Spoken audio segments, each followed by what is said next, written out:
This video is sponsored by you and your incredibly generous support on Patreon. Help me continue to make videos, get early access to completely ad-free uploads, your name in the credits, and more by heading to patreon.com/writingongames. Thank you so much, and now on with the show.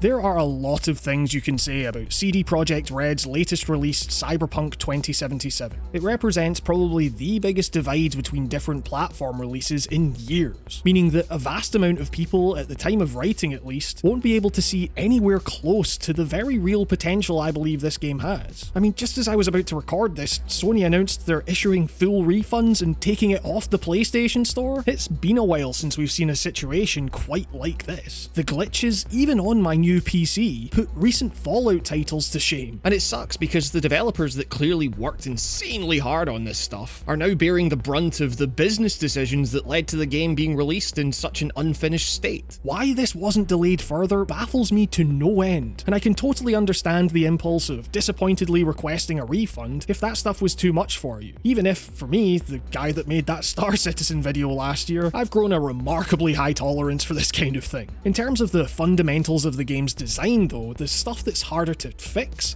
no game could possibly live up to the almost decade of hype Cyberpunk has garnered. Turns out my prediction after seeing the behind closed doors demo a couple of years back at Gamescom, that this would be GTA by way of modern Deus Ex, was pretty damn accurate. That is to say, little we haven't seen before. And you know what? Despite all of this, the game's many flaws, I still really enjoyed it. It's maybe not the kind of commentary people are looking to hear right now, but beneath these technical monstrosities lies a real heart to Cyberpunk that really resonated with me. One that I hope to convince you of here by breaking down one scene in particular. Far removed from the grand heists and shootouts you perform in massive corpo skyscrapers, this isn't some world-altering event here, but in the vein of the developer's previous work, it's something much smaller in scale, a side mission. To be precise, it's a gig in a dive bar. On the surface at least, it seems relatively minor at best and downright corny at worst, but when you consider the context surrounding it and the implications for these characters, I was shocked by how well this one scene takes everything I found so captivating about the game's personality, using glorious schlock to get to something much deeper, more human, and manages to distill all of that into the length of a Refused song. And heads up, I will be spoiling this side mission from here on out, so here's your chance to delta if you need to. It's kind of absurd that this scene works as well as it does. Towards the end of the main quest, your long dead asshole brain pal Johnny Silverhand decides to get his old band Samurai back together for one more night of rocking out, doing 6 solos and throwing up the devil horns, in exactly the same way he did 50 years ago. He's a caricature of the hard partying rocker dude that also happens to be a gunslinging fighting guy, as if he could be more ripped from the pages of a 13-year-old's diary. And for sure, his character fits well with the almost grindhouse vibes of the game's general tone, reflecting the fact that this is a very accurate reproduction of what an 80s tabletop game considered cool for the time. I mean, it bears repeating, this game's mascot is a bullet belt clad dude named Johnny Silverhand. It's one step away from Duke Nukem, and there is absolutely fun to be had with that kind of juvenile indulgence in a video game. But contrary to what many of the takes I've seen seem to suggest about Silverhand in particular, there's way more to it than that. While CDPR's business reputation has been in a state of turbulence of late, shall we say, there's no denying that, well, they still know how to write a damn good story when they want to. See, this whole scenario is not some hollow celebration of Johnny's debaucherous escapades over the years. In fact, it's kind of the opposite. It's the culmination of a series of uncomfortable confrontations between Johnny and everyone around him, but most notably with himself, fleshing out this caricature by really forcing him to interrogate his own bullshit in a way that I totally did not expect. And it all starts pretty late into the relationship between Johnny and player character V. After all this time of Johnny butting in to moan at you about how lame your plans are or something, you've started to notice the hostility between the two lessen somewhat, to the point that Johnny feels comfortable making a final request before his presence leads to host V's untimely death. Finish off Adam Smasher, the fucker that gutted Silverhand half a century ago. And so, you team up with your fixer, Johnny's former flame, to get right back to what he started, infiltrating and killing your way to the info you need, only to find that the dude in question is pretty much untouchable now, that he's likely long since moved past caring about anything to do with Johnny Silverhand. What you do get, though, is the location of Johnny's body, and so you take a lengthy drive out to the middle of nowhere, and what you find isn't the flower-covered, well-kept shrine you'd expect for such a well-known rock star. Instead, you find him unceremoniously dumped in a junkyard without so much as a marking to signify his final resting place. Perhaps it's the view of Night City in the background, churning away like nothing ever happened.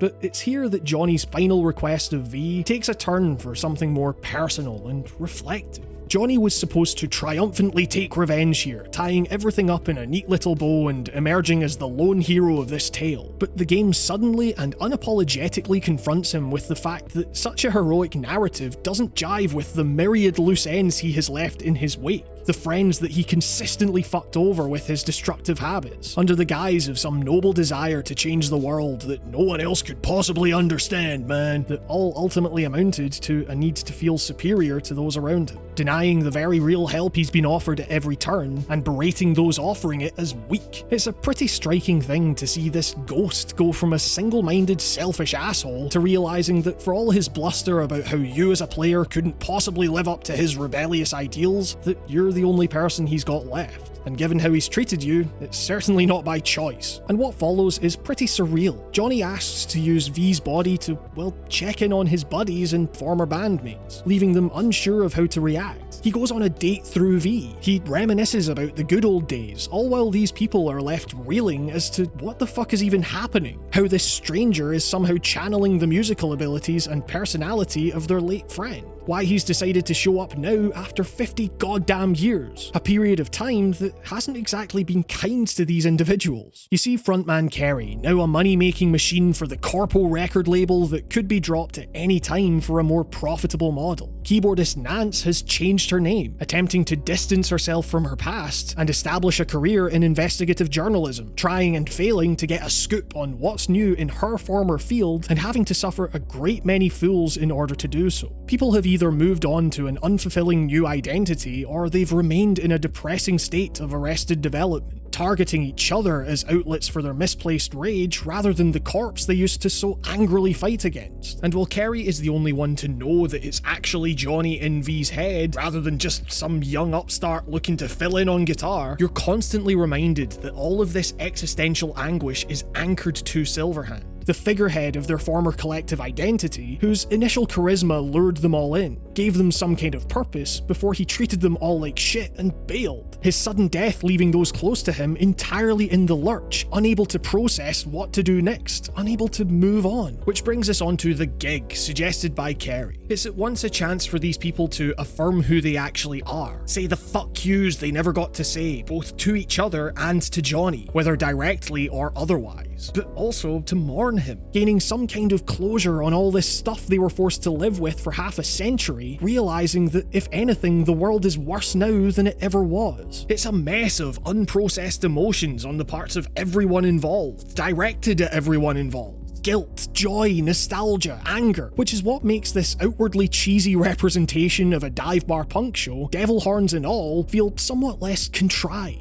Like the genre itself, this gig represents a need for general catharsis, a venting of anger that is otherwise difficult to direct at one particular target. And sure, it is kind of corny, but it was this context, these layers of meaning, that completely sold me on it nonetheless. I was headbanging along as if I were on the stage myself, trying to put on a show for the crowd, while realizing just how important this moment is for these characters. And it doesn't end with everything somehow solved. These people will still struggle for a long time. But this gig, this collective catharsis, at least gives them a glimmer of hope that some progress is possible. Which brings me on to why this scene so stuck with me. It's a microcosm of the game's wider theme of legacy, of characters desperately trying to find some means of leaving a mark, some reason to keep going, when the world is so desperate to crush their very beings into dust. And while some have been quick to write off the game's story as cynical bullshit, I came away from my time with Cyberpunk, wondering if I played the same game as these people did. Because more than anything else, I was taken aback by just how hopeful it all is. The core of V's character is exactly this conundrum, coming to terms with the inevitability of their demise, considering whether it's even possible to leave a mark in what little time they have left, all while directly witnessing the results of Johnny projecting his bullshit ego at every opportunity so as to be noticed and remembered. Ultimately, he finds himself dumped in an unmarked grave in the middle of fucking nowhere. Turns out though, this contrast between the two characters shows that it doesn't take much to leave that mark. Through just existing and helping people in their times of need, as you so often do in the game's side quests, you find that towards the end of the main game, regardless of whether you think you've affected the corporate structure of Night City in any meaningful way, you suddenly have this whole host of characters who have benefited from you just being around, who call and check up on you, who want to hang out because your presence makes their lives better in some small way, makes them feel safer, makes them laugh, encourages them to open up to you in a way that they never could previously. If you can do this, if you can make the lives of those close to you just a little bit better, then that's something worth embracing and fighting for in such an otherwise uncaring, hostile world. And who knows, maybe the cumulative effect of all those meaningful personal connections might have a greater impact than you likely envisioned. And what's so crucial about this gig, about the whole game, is that it's never too late. The brazen schlock of this world, its garish advertising, loud music, louder fashion, and the crassness of its denizens gives the writers the opportunity to make the point that if even this bullshit rocker dude, this long dead bullshit rocker dude in a different brain and body to his own, is capable of reflection and some semblance of positive change, connecting more deeply to those around him, then what the hell's stopping you? And you know, for all the game's instability and bugs, there's something wild to me about the fact that this is such a crucial part of the story to me that you can totally miss if you just mainline the critical path. It's a 3-minute sequence that goes to the absolutely insane effort to more or less accurately animate Johnny's fingers playing the correct frets. And while obviously there's always the unfortunate possibility that this attention to detail was realised through unhealthy and unfair work scheduling, this scene was still an indicator that for as much anger and hatred as this game is generating right now, fantastically written, detailed, and emotionally complicated scenes like this are exactly why I love CDPR's previous games so much, and why, around the time it's actually fucking finished, I hope Cyberpunk gets another chance to resonate with people like it did with me. I'd like to sincerely thank my patrons here. As I stated at the start, it's your continued support that really does allow me to keep making videos, and I can never thank you enough for that. If you've enjoyed any of the videos I've put out and want to help the channel continue so I can keep making more, you can directly help out as well as get things like early access to ad-free video uploads by heading to patreon.com/writingongames and pledging only what you feel comfortable with. I'll have one more video coming out before the end of the year, as well as the annual bumper Game of the Year deliberations on the Writing on Games cast. These things often go for upwards of 10 hours or something, it's crazy. I know especially this year the holiday season's going to be tough for a lot of people, and it's my hope that in some extremely minor way I could maybe help a little bit by just producing tons of video and content and podcasts for you to consume during these tough winter days. Special thanks go to Mark B. Writing, Artyom Vitsyuk, Ruth Knapman, Leah Chinello, Henry Mielek, Bryce Snyder, Lucas, David Björk, Winter, Timothy Jones, Hebe Amori, The Nameless Guy, Tommy Carver-Chaplin, Dr. Motorcycle, Ham Migas, Shardfire, Rob, Anna Pimentel, Jesse Ryan, Spike Jones, Dallas Keane, and Charlie Yang. So yeah, link to the podcast in the description. This has been Writing on Games. Thank you so much for watching. I really hope you're doing okay, and I will see you all next time.